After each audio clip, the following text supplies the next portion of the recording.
Chapter 12 natural disasters. Disasters क्या होते हैं? जो दुर्घटनाएं जिसको हम बोलते हैं वो। नेचुरल डिज़ास्टर्स जो है वो मैन मेड नहीं होती है, नेचुरली होती है। तो उसके बारे में इस चैप्टर में हमें पढ़ना है। Calamities are events that may cause damage to human life and property. जो कैलामिटीज़ है, जो नेचुरली ऐसी दुर्घटनाएं होती है, उससे ह्यूमन लाइफ एंड जो हमारी ह्यूमन प्रॉपर्टी है, मीन्स जो भी बिल्डिंग्स हैं, उन सबको बहुत नुकसान पहुंचता है। The calamities that occur naturally are called natural calamities और disaster.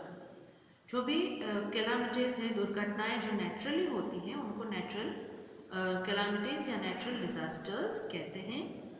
Our earth is a wonderful place to live. Earth बहुत ही ब्यूटीफुल प्लेस है रहने के लिए। But sometimes natural disasters like eruption of volcanoes, earthquakes and tsunamis में अकर। But कभी कभी क्या होता है, नेचुरल डिजास्टर्स होते हैं, जैसे कि इरप्शन ऑफ वॉल्केनोज, वॉल्केनो का फटना, अर्थक्वेक होना, या फिर सुनामी आती है।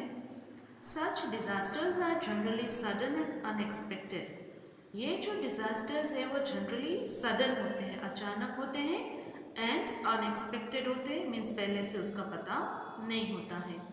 So we have no control over them. इसलिए हमारा उस पर कोई भी कंट्रोल नहीं है। By knowing what to do during such disasters we can minimise the losses. अगर हमें पता है कि हमें उन डिजास्टर्स के टाइम पे क्या करना चाहिए, तो हम जो लॉस है उसको कम कर सकते हैं। Now, first topic, volcanoes. The Earth's core or center of the Earth contains molten rock. अर्थ का जो सेंटर है, अर्थ हमें पता है स्फेरिकल है शेप में, गोल जैसा है, राउंड नहीं है बट उसके जैसा है। तो उसका जो सेंटर है वहाँ पे क्या है, मोल्टन रॉक। मोल्टन मीन्स पिघला हुआ, तो पिघला हुआ पत्थर है वहाँ पे। Volcanoes are cracks in the Earth's crust through which these molten rock along with other gases and ash comes out. Volcanoes क्या होते हैं? वो अर्थ का जो ऊपर का सरफेस है उसमें क्रैक होती है, जो कि उसके सेंटर से आती है, और उसी के थ्रू वो मोल्टन रॉक बाहर आ जाता है। साथ में कुछ ऐश मीन्स राख आती है और कुछ गैसेस भी आते हैं। तो इसी को हम क्या कहते हैं, eruption of volcano. This hot molten rock inside the earth is called magma. ये जो मोल्टन रॉक है, गर्म पिघला हुआ पत्थर है, वो अर्थ के अंदर होता है, तब हम उसको मैग्मा कहते हैं। When it flows on the surface of the earth it is called lava. वही मोल्टन रॉक जो जिसको मैग्मा कह रहे हैं, बट वो जब अर्थ के सरफेस के ऊपर आ जाता है तो हम उसको लावा कहते हैं। सो लावा एंड मैग्मा एक ही है, दोनों मोल्टन रॉक है, बट मैग्मा है वो अर्थ के अंदर होता है, लावा है वो अर्थ के सरफेस के ऊपर होता है। Volcanoes are usually found in the form of conical mountains. कौन का शेप कैसा होता है, आपको पता है आइसक्रीम कौन होता है, तो वो कौन कैसे शेप का है? तो माउंटेन्स जो कॉनिकल होते हैं उसमें से ही वॉल्केनोज जनरली आते हैं।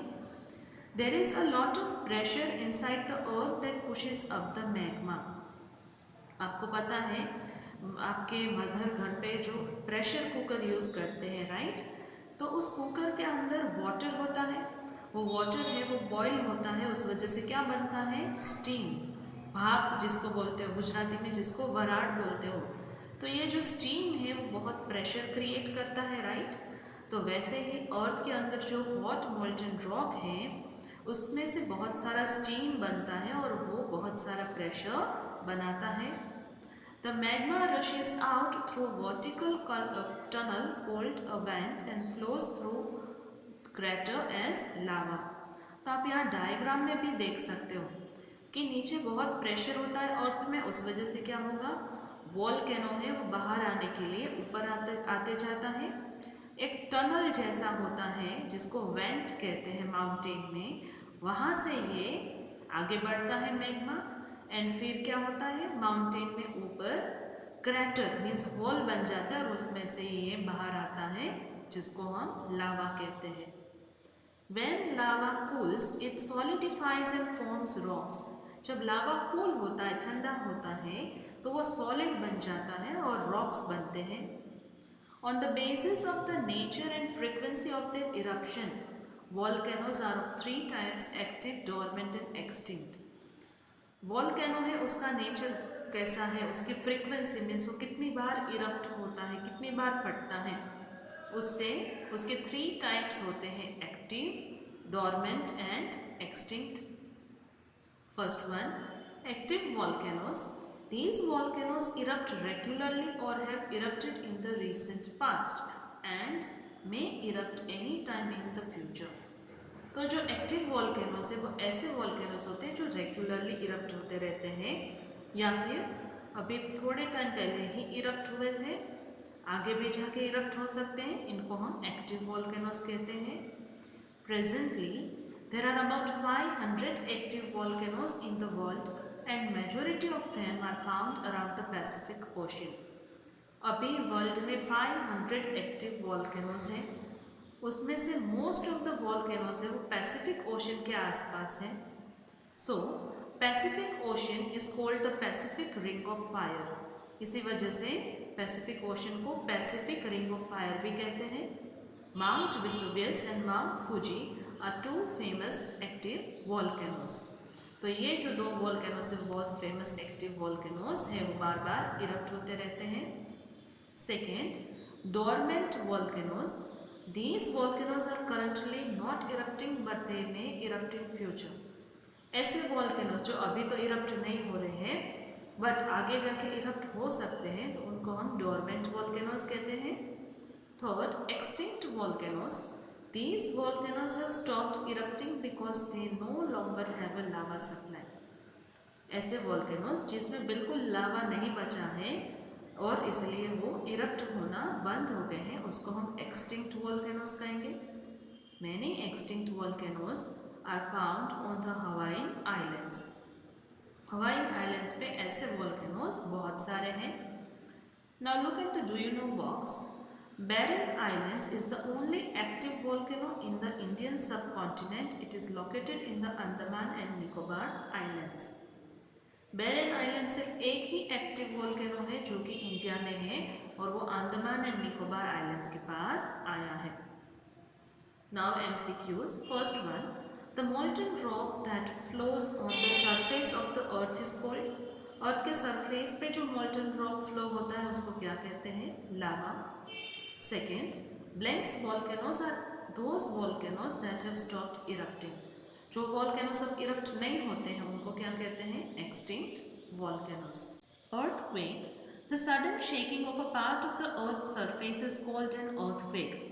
अर्थ का कोई एक पार्ट अचानक से वो शेक होने लगता है तो उसको क्या कहेंगे? Earthquake. It is caused by shock waves that travel through solid rocks from under the ground to the surface. Earth के नीचे बहुत बड़े बड़े रॉक के प्लेट्स हैं, ये इसमें जब मूवमेंट होती है तो क्या होता है? शॉक वेव्स डेवलप होते हैं। आप पिक्चर में देख सकते हो डायग्राम में। तो ये जो शॉक वेव्स हैं वो ऊपर तक आते हैं सरफेस तक और इसी वजह से अर्थ का सरफेस है वो शेक होता है। आप जैसे वाटर, कोई पॉन्ड है या लेक है, उसमें आप जब पत्थर डालते हो तो क्या होता है? वेव्स डेवलप होते हैं। सर्कल में वेव्स आप देख सकते हो, वो बहुत दूर तक ट्रैवल करते हैं, राइट? तो वो पूरा वाटर है वो उसमें मूवमेंट होती है। बस वैसे ही अर्थ में भी होता है। जब अर्थ में नीचे ग्राउंड में जो प्लेट्स है, रॉक के प्लेट्स है बड़े बड़े, उसमें मूवमेंट होती है तो वेव्स बनते हैं और वह वेव्स सरफेस तक आते हैं. When there is a sudden displacement of rocks over a large area below the earth's surface, it causes shaking of the ground. जो अर्थ है उसका जो सरफेस है उसमें नीचे जब रॉक्स हैं बड़े बड़े, उसका डिस्प्लेसमेंट होता है, वो अपनी प्लेस से मूव करते हैं, तब अर्थ में सरफेस के ऊपर भी शेकिंग फील होता है. First one, the point inside the earth where an earthquake begins is called the focus. तो डायग्राम में आप देख सकते हो जहाँ पे ये रॉक की डिस्प्लेसमेंट हुई है, जहाँ से ये अर्थक्वेक स्टार्ट हुआ है, उस पॉइंट को फोकस कहते हैं. Second, the area on the earth's surface just above the focus is called the epicentre.